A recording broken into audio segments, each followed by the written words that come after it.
Sedang kedua orang buta itu keluar, dibawalah kepada Yesus seorang bisu yang kerasukan setan. Dan setelah setan itu diusir, dapatlah orang bisu itu berkata-kata. Maka heranlah orang banyak, katanya, yang demikian belum pernah dilihat orang di Israel. Tetapi orang Farisi berkata, dengan kuasa penghulus setan, ia mengusir setan. Demikianlah Yesus berkeliling ke semua kota dan desa. Ia mengajar dalam rumah-rumah ibadat dan memberitakan Injil kerajaan surga, serta melenyapkan segala penyakit dan kelemahan. Melihat orang banyak itu, tergeraklah hati Yesus oleh belas kasihan kepada mereka, karena mereka lelah dan terlantar seperti domba yang tidak bergembala. Maka katanya kepada murid-muridnya, tuaian memang banyak, tetapi pekerja sedikit. Karena itu mintalah kepada Tuhan yang empunya tuaian, supaya ia mengirimkan pekerja-pekerja untuk tuaian itu. Demikianlah Injil Tuhan.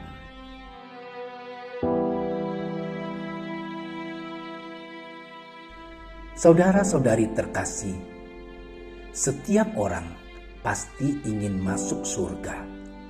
Syarat masuk surga adalah hidup suci, hidup baik di mata Allah dan sesama. Sebagai umat beriman, hidup baik itu ada satunya antara kata dan perbuatan.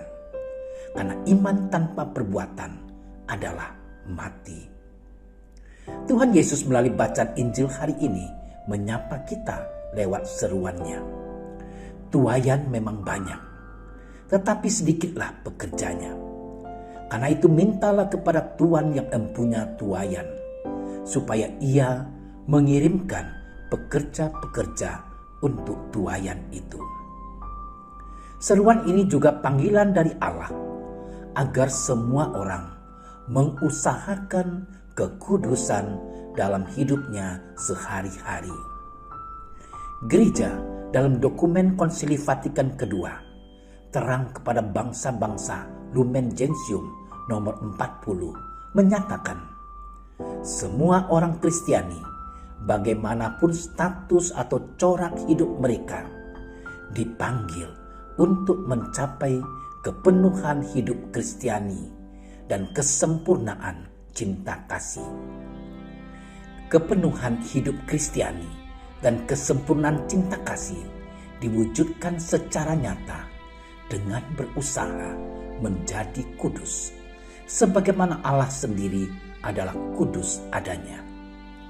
Di dalam dokumen yang sama diterangkan bahwa untuk mencapai kekudusan tersebut, umat beriman hendaknya berusaha melaksanakan kehendak Bapa dalam segalanya, dengan segenap jiwa membaktikan diri kepada kemuliaan Allah dan pengabdian terhadap sesama.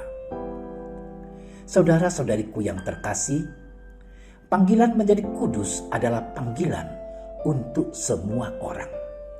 Setiap orang dipanggil untuk mencapai kekudusan hidupnya dengan caranya masing-masing. Sebagai murid Kristus, jalan kekudusan itu adalah bersama-sama memanggul salibnya sepanjang hidupnya. Tuhan Yesus melakukan banyak perbuatan baik dan menolong banyak orang. Sebagai muridnya, kita pun dituntut menampakkan terang Kristus yang menyelamatkan itu kepada semua orang. Bagaimana caranya? Saudara-saudariku yang terkasih, kita masih dalam situasi pandemi COVID-19. Semua sisi kehidupan terkena dampak buruk pandemi ini. Banyak orang menjerit karena dihimpit kesulitan hidup. Betapa pahitnya para pekerja yang di PHK sehingga tidak berpenghasilan. Sementara anak istri butuh biaya, butuh untuk makan. Betapa sulitnya pengusaha karena mesti membayar gaji karyawan, sementara perdagangan tidak berjalan. Betapa pahitnya hidup para petani yang meskipun panen tetapi tidak laku terjual. Kalaupun terjual, harganya anjlok. Untuk menutupi biaya saja tidak mencukupi. Betapa pahitnya hidup para pegawai karena meskipun bergaji, nilai uang seolah-olah tiada lagi. Harga barang melambung tinggi, sementara gaji tidak bertambah. Saudaraku, situasi pandemi dan aneka kesulitan hidup mengundang simpati dan empati untuk berbagi. Kita dipanggil untuk bersimpati dan berbagi kepada sesama.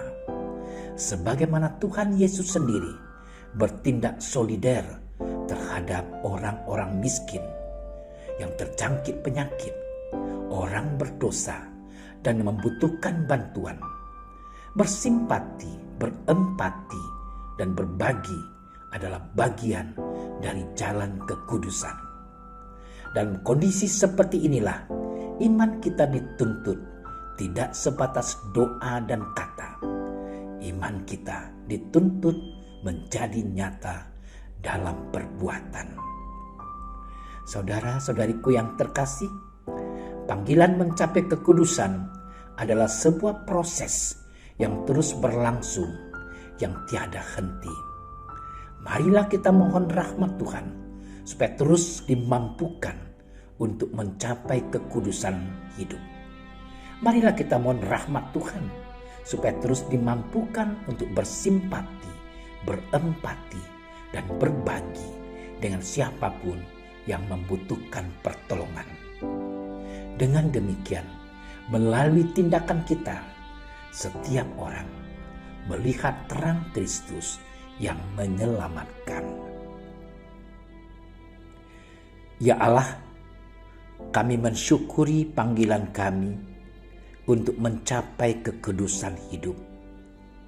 Curahkanlah Roh Kudus-Mu agar kami mampu melaksanakan tugas dan tanggung jawab kami dalam hidup sehari-hari. Semoga di tengah pandemi COVID-19 ini kami semakin tergerak untuk bersimpati, berempati, dan berbagi kepada sesama, sehingga setiap orang melihat terang Putra-Mu, Tuhan kami, Yesus Kristus. Amin. Terima kasih sudah menyaksikan renungan hari ini. Jangan lupa like, subscribe, dan aktifkan tombol loncengnya agar Anda yang pertama mendapatkan notifikasi updatean renungan harian dari Komsos Keuskupan Padang. Dan bagikan ke sosial media agar saudara-saudara kita dapat mendengarkan dan merenungkan firman Tuhan.